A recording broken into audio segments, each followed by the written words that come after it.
मैं राजन और आप जुड़ चुके हैं अतुल इंस्टीट्यूट के ऑनलाइन प्लेटफॉर्म से। तो आज के इस सेशन में हम लोग 2020 का क्वेश्चन डिस्कस करेंगे, ऑब्जेक्टिव पेपर, ठीक है ना। और उम्मीद करते हैं कि आप घर पे होंगे और अच्छे से पढ़ रहे होंगे, एग्जाम का प्रिपरेशन अच्छे से चल रहा होगा आपका।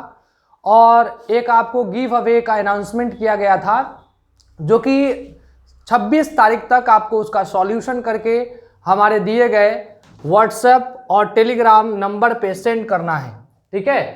रही बात, ये 28 तारीख को इसका अनाउंसमेंट किया जाएगा कि ये सरप्राइज गिफ्ट किनको मिलेगा, क्लियर। तो बहुत सारे बच्चों ने तो सेंड करा है, लेकिन आप जो बच्चे नहीं किए हैं अभी तक सेंड, वो सेंड कर सकते हैं हमारे इस व्हाट्सएप नंबर या टेलीग्राम नंबर। दोनों नंबर व्हाट्सएप पे भी है और टेलीग्राम पे भी है, क्लियर। तो चलिए आज का जो है 2020 का क्वेश्चन सीरीज लेकर के आपके सामने आए हैं। उस सीरीज में हम लोग एक एक करके सारे ऑब्जेक्टिव पेपर सॉल्व करेंगे, एक एक क्वेश्चन सॉल्व करेंगे। आने वाले वीडियोज में आपको 19, 18, 17, 16 सबका मिल जाएगा, क्लियर। तो चलिए शुरू करते हैं बिना टाइम को गवाए। स्टार्ट करते हैं सबसे पहले नंबर क्वेश्चन से। और सबसे पहला क्वेश्चन आपके सामने है जिसमें पूछ रहा है कि आपको बताना है सीक्वेंस ऑफ डीएनए का, जो कि आपको दिया गया है सीक्वेंस आरएनए का। इस आरएनए पे जो डीएनए अगर होता तो क्या बनता। तो आपको देखना है, यहाँ ए है यानी कि डीएनए में टी होगा, तो टी होगा, ठीक है। यहाँ यू है तो डीएनए में क्या होगा, ए होगा, क्लियर। तो हम कहेंगे टी ए किसमें है, इसमें खोज लेंगे फटाफट। यहाँ पे एक मिला, एक ये मिला, ये दोनों पहले ही कट चुका है। नेक्स्ट हम लोग बात करेंगे, यहाँ पे सी है तो डीएनए में जी होगा, यहाँ पे सी, यहाँ पे जी है तो यहाँ पे सी होगा, तो जी सी यहाँ पे भी है। नेक्स्ट हम लोग बात कर लेते हैं, यहाँ सी है और सी है तो यहाँ जी और जी होगा, तो यहाँ जी और जी है, यहाँ पे सी और सी है, तो ये कट हो गया, ये वाला आंसर हो जाएगा इसका, ठीक है। नेक्स्ट हम लोग बात करते हैं दूसरे नंबर क्वेश्चन में। तो plant body is haploid in which of the following, इसमें से कौन सा प्लांट बॉडी हैप्लॉइड होता है। तो एल्गी भी होता है, फंगस भी होते हैं और ब्रायोफाइट्स भी होते हैं, मतलब ऑल ऑफ दीज इसका आंसर होगा। नेक्स्ट है, इसमें से कौन सा एग्जाम्पल है इक्सिटू कंजर्वेशन। देखिए इक्सिटू और इनसिटू दो तरह का कंजर्वेशन हम आपको बताए हैं, ठीक है ना, जिसमें इक्सिटू कंजर्वेशन में सेकर्ड ग्रुप भी आता है, नेशनल पार्क भी आते हैं और सीड बैंक भी आते हैं, मतलब ऑल ऑफ दीज इसका आंसर होगा, क्लियर।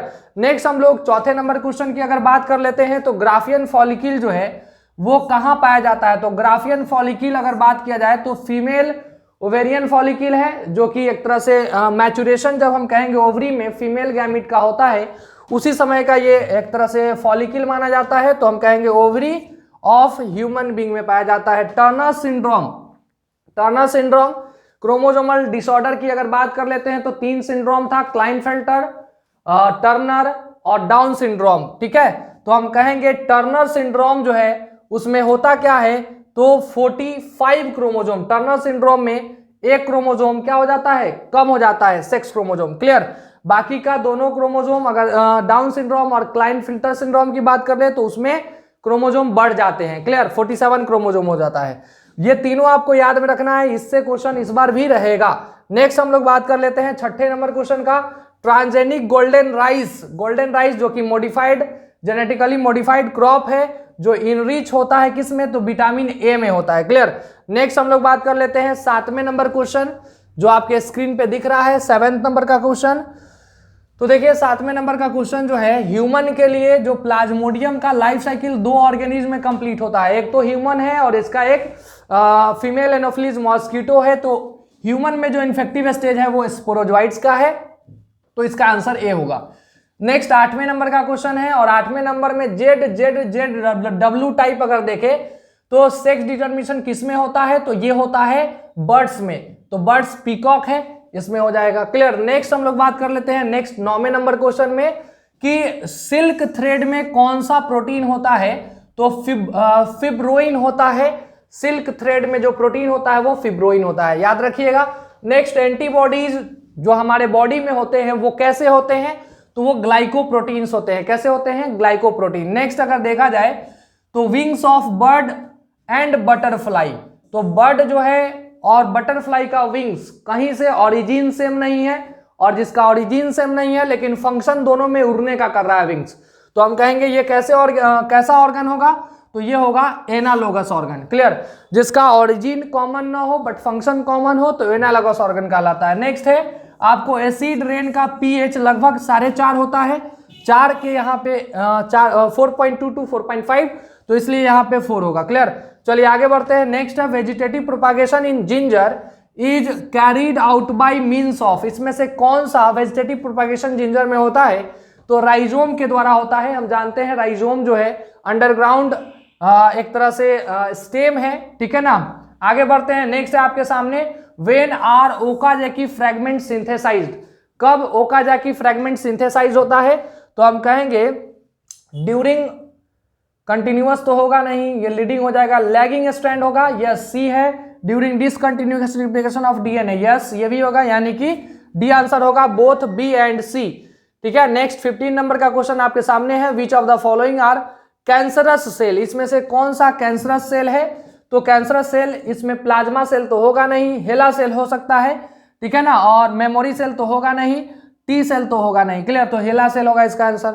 नेक्स्ट 16 नंबर का क्वेश्चन आपके स्क्रीन पे है और 16 नंबर में क्या दिया हुआ है कि which one of the following has maximum genetic diversity in India, इसमें से किस में सबसे ज्यादा जेनेटिक डाइवर्सिटी इंडिया में है, कौन से प्लांट के स्पीसीज में, तो मैंगो का है। क्लियर, नेक्स्ट हम लोग बात कर लेते हैं, क्या कि यहाँ मैंगो ही सबसे ज्यादा जेनेटिक डाइवर्सिटी वाला एक तरह से प्लांट है, ठीक है ना, इस ऑप्शन में। क्लियर, मैंगो लगभग 50,000 स्पीसीज हैं इसके, ठीक है ना, राइस के 1.5 लाख 2 लाख स्पीसीज है, तो हम कहेंगे ऐसे तो इस ऑप्शन के अकॉर्डिंग मैंगो होगा। Next recombinant DNA vaccine is, इसमें से कौन सा मतलब जो रिकॉम्बिनेंट डीएनए वैक्सीन बनाया जाता है वो कैसा होता है, तो इम्यूनोजेनिक प्रोटीन होता है, ठीक है ना, जो इम्यून सिस्टम को बूस्टअप करता है। नेक्स्ट अगर देखें तो 17 नंबर तक हो चुका है, अब 18 नंबर का क्वेश्चन आपके स्क्रीन पे है और दिया हुआ है कि GAATTC, ठीक है ना, ये रिकॉग्निशन साइट है किसका, तो ये याद रखना होगा आपको, इको R1 का है, ठीक है ना, ABO blood group 19 number, ABO blood group human में अगर देखा जाए तो कैसा होता है, इनकम्प्लीट डोमिनेंस तो होता नहीं है, multiple allele, yes, ABO blood group को कंट्रोल करने के लिए 3 अलील है, यानी मल्टीपल अलील होगा और कोडोमिनेंस भी होगा, क्योंकि एबी ब्लड ग्रुप कहने का मतलब ए अपना एक्सप्रेशन भी देता है और बी भी देता है, तो एबी ब्लड ग्रुप यानी कि ये दोनों होंगे, कोडोमिनेंस भी होंगे, यानी बोथ बी एंड सी इसका आंसर होगा। नेक्स्ट है man is member of which order, ठीक है ना, ऑर्डर मैन का कौन सा है और ये इनका फैमिली क्या है, ये 11th से ये क्वेश्चन है, तो ऑर्डर तो प्राइमेट्स होता है और फैमिली होमिनिडाई फैमिली है। क्लियर, आगे बढ़ते हैं। नेक्स्ट है which of the following is a plasmid, इसमें से प्लाज्मिड कौन सा है, तो ये तो रेस्ट्रिक्शन साइट है, रेस्ट्रिक्शन साइट है ये वाला है PBR 322 और इसके साथ एक और TI प्लाज्मिड होता है, नहीं, लेकिन इस ऑप्शन में ये सी आंसर होगा। नेक्स्ट है 22 नंबर रेट्रोवायरस, जो कि रेट्रोवायरल सिंगल स्ट्रैंडेड डीएनए अगर देखा जाए सिंगल स्ट्रैंडेड आरएनए का जो ग्रुप होता है वायरस का, उसमें अगर देखें तो इसमें कौन सा होगा, तो एड्स होगा। क्लियर, सिफिलिस तो बैक्टीरियल है, फिलेरिया भी हेलमिंथ है, तो इसमें आंसर बी होगा। नेक्स्ट है 23 नंबर का क्वेश्चन आपके सामने है, विच बैक्टीरिया आर यूटिलाइज्ड इन गोबर गैस प्लांट, गोबर गैस प्लांट में गोबर गैस बनाने के लिए एक तरह से हम लोग कहेंगे कौन सा बैक्टीरिया यूज किया जाता है, तो हम लोग कहेंगे मिथेनोजेंस, आपको एकदम दिख रहा है। TI प्लाज्मिड किससे ऑब्टेन किया जाता है, तो ये बैक्टीरिया से ऑब्टेन किया जाता है, ठीक है ना, और एग्रोबैक्टीरियम ट्यूमेफैसियंस इसका आंसर बी होगा, ठीक है। नेक्स्ट अगर देखा जाए तो 25 नंबर का सवाल आपके स्क्रीन पे है, blood and circulatory system originates from which germ layer, ये फिर से आ गया आपके सामने कि ये 11th से क्वेश्चन की ब्लड और सर्कुलेटरी सिस्टम कौन से जर्म लेयर से बना होता है, ये अगर बात करें तो रिप्रोडक्शन का भी हो सकता है सवाल, तो ये मीजोडर्म का बना होता है। क्लियर, नेक्स्ट अगर बात करा जाए तो सीड विथ इंडोस्पर्म, बहुत आसान क्वेश्चन है ये, इंडोस्पर्म के साथ जो सीड होता है उसको हम लोग क्या बोलते हैं, इंडोस्पर्मिक सीड, और मैक्सिमम मोनोकॉट सीड कैसे होते हैं, इंडोस्पर्मिक, तो हम कहेंगे इसका आंसर डी होगा। नेक्स्ट अगर देखें तो 27 नंबर का क्वेश्चन आपके स्क्रीन पे है और पूछा गया है, क्वेश्चन ध्यान से पढ़ना होगा, which plant does not grow in hydrophytic environment, इसमें से कौन सा प्लांट है जो हाइड्रोफाइटिक इन्वायरमेंट में ग्रो नहीं करता है, तो वो है अकेसिया, ठीक है ना, बहुत ही कम प्लांट में ग्रो करता है, कम वाटर में ग्रो करने वाला प्लांट है, तो इसका आंसर अकेशिया होगा। बाकी सब पानी में पाया जाने वाला प्लांट है। नेक्स्ट है 28 number, which type of pyramid is never inverted. कौन सा इसमें दिया गया पिरामिड जो कि कभी जो है इन्वर्टेड नहीं होता है, ऑलवेज अपराइट होता है, तो वो सिर्फ एनर्जी का पिरामिड है, जो किसी भी इकोसिस्टम में जाएंगे तो अपराइट पिरामिड होगा, मतलब एनर्जी प्रोड्यूसर से कंज्यूमर की तरफ ऑलवेज घटता है, तो हम कहेंगे इसलिए इसका आंसर बी होगा। नेक्स्ट है 29 नंबर का क्वेश्चन आपके स्क्रीन पे, ठीक है ना, the function of polymerase chain reaction is. Polymerase chain reaction का काम क्या होता है, तो पॉलीमराइजेशन। पॉलीमराइजेशन मतलब कोई डीएनए का कंटेंट बहुत कम है तो उसको मल्टीप्लाई करके हम अधिक बना सकते हैं, यानी डीएनए एम्प्लीफिकेशन, इसका आंसर होगा डी। नेक्स्ट है cyanobacteria are useful biofertiliser in the field of. Cyanobacteria generally useful biofertiliser के रूप में यूज किया जाता है पैडी राइस फील्ड, राइस का जो कल्टीवेशन होता है उसमें, उसके फील्ड में यूज किया जाता है। नेक्स्ट है function of copper T. Copper T हम जानते हैं सप्रेस करता है स्पर्म के मोटिलिटी को, ठीक है ना, और फीमेल गैमेट तक पहुंचने नहीं देता है, यानी कि यहां फर्टिलाइजेशन को प्रिवेंट करता है, ना कि ओवुलेशन और एग मैचुरेशन। आंसर होगा सी। नेक्स्ट है डिकम्पोजर्स।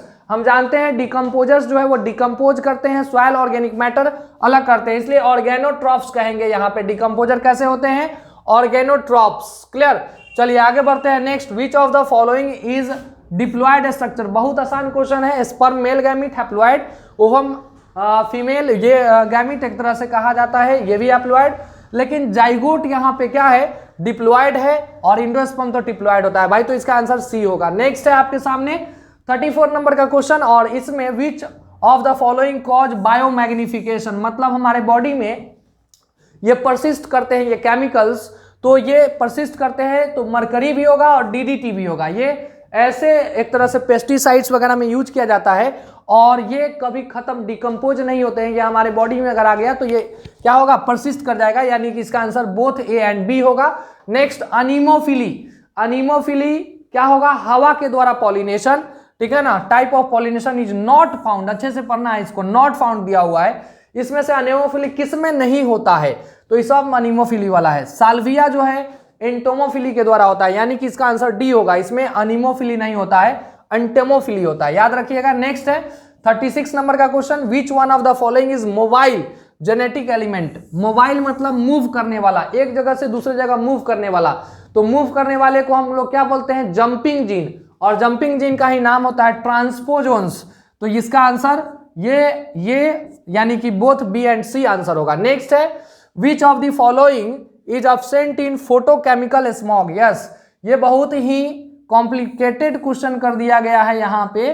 फोटोकेमिकल स्मॉग में अगर देखा जाए तो ऐसे तो SOX नहीं ही होता है, लेकिन यहाँ पे दिया हुआ है, यानी कि कार्बन डाइऑक्साइड भी है और SOX का फॉर्म भी है, तो हम कहेंगे कार्बन डाइऑक्साइड नहीं होता है, ठीक है ना। इसका आंसर डी होगा। हायर स्टडीज में आपको बताया जाएगा SO2 भी फोटोकेमिकल स्मॉग में आ जाता है, नहीं।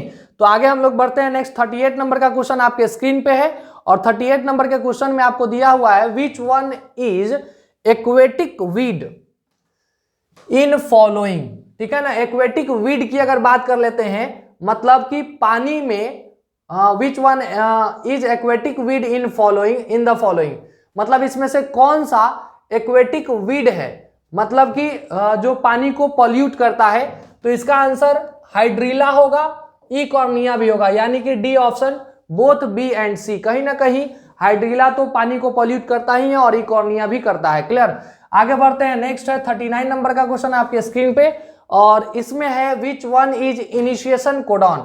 इसमें से कौन सा इनिशिएटिंग कोडॉन है, तो AUG है एंड GUG है। क्लियर, तो ये दोनों क्या होता है, एक तरह से इनिशिएटिंग कोडॉन है, जो कहीं ना कहीं इनिशिएट कराते हैं, ठीक है ना, ट्रांसलेशन को। तो हम कहेंगे इसमें ऑप्शन नंबर हो गया बी। क्लियर। नेक्स्ट 40 नंबर का क्वेश्चन आपके सामने है, which one is an endangered species. इसमें से कौन सा इंडेंजर्ड स्पेसीज है जो विलुप्त होने के कगार पे है, तो वो है नेपेंथीज जो होता है। ये प्लांट ऐसा है जो अभी विलुप्त तो हुआ नहीं है, लेकिन हाँ होने के कगार पे है, तो इंडेंजर्ड में आएगा। नेक्स्ट है high amount of E coli अगर पानी के अंदर है तो ये क्या बताता है, तो पानी क्या हो चुका है, पॉल्यूट हो चुका है, मतलब सीवेज पॉल्यूशन को बताता है। क्या बताता है, सीवेज पॉल्यूशन को बताता है, याद रखिएगा। नेक्स्ट है 42 नंबर का क्वेश्चन आपके सामने, fossils are generally found in which of the following, मतलब फॉसिल्स जो है वो एक तरह से कहा जाए कहां पाए जाते हैं, तो वो सेडिमेंट्री रॉक में पाए जाते हैं, फॉसिल सेडिमेंट्री रॉक में होते हैं। इस तरह से 42 क्वेश्चन आपका कंप्लीट होता है, ठीक है ना। तो ये आपको 2020 का ऑब्जेक्टिव क्वेश्चन का प्रैक्टिस करा दिया गया है। आपको करना क्या है कि रेगुलर फॉर्म में स्टडीज को कंटिन्यू रखना है। अभी एक ऐसा समय आपके सामने आ चुका है कि आप जितना बेहतर तरीके से, जितना इफिशिएंटली आप पढ़ेंगे, 8 घंटा, 10 घंटा, 12 घंटा, जितना मैक्सिमम आवर्स दे सकते हैं आप उतना दीजिए अपने स्टडीज पे। उससे क्या होगा कि आपका बेहतरीन मार्क्स आएगा, बेहतरीन रिजल्ट आएगा। जितने भी प्रीवियस ईयर क्वेश्चन हैं जो हम लोगों ने बताया आपको वीडियो के माध्यम से, पीडीएफ के माध्यम से, वो आपके लिए बहुत ही इंपॉर्टेंट है। प्रीवियस ईयर ऑब्जेक्टिव बनाइए, सब्जेक्टिव बनाइए, जितना भी क्वेश्चन प्रीवियस ईयर पूछा गया है, क्वेश्चन बैंक ऐसे एकदम याद कर जाना है टॉपिक वाइज, या फिर एक एक क्वेश्चन करके, जो आपको एकदम कहीं ना कहीं हेल्प करेगा एग्जाम में बहुत अच्छे तरीके से। क्लियर? तो चलिए आज के लिए हम लोग इतना ही रखेंगे। बस करना क्या है आपको, अगर ये अच्छा लगता है वीडियो तो लाइक करना है, शेयर करना है अपने फ्रेंड्स के साथ, ताकि सबको ये इसका वैल्यू मिल सके, ठीक है ना। तो चलिए आज के लिए इतना ही, फिर अगले वीडियो में मिलते हैं 2019 के क्वेश्चन के साथ। रही आपको करना क्या है, जितना दिया गया है क्वेश्चन आपको पिछले लेक्चर में, जो इंपॉर्टेंट टॉपिक है वो टॉपिक का सॉल्यूशन करके भेजना है हमको हमारे व्हाट्सएप नंबर या टेलीग्राम नंबर जो आपके साथ शेयर किया गया था। याद रहे कब तक? 26 तारीख तक। चलिए okay, thank you, bye bye.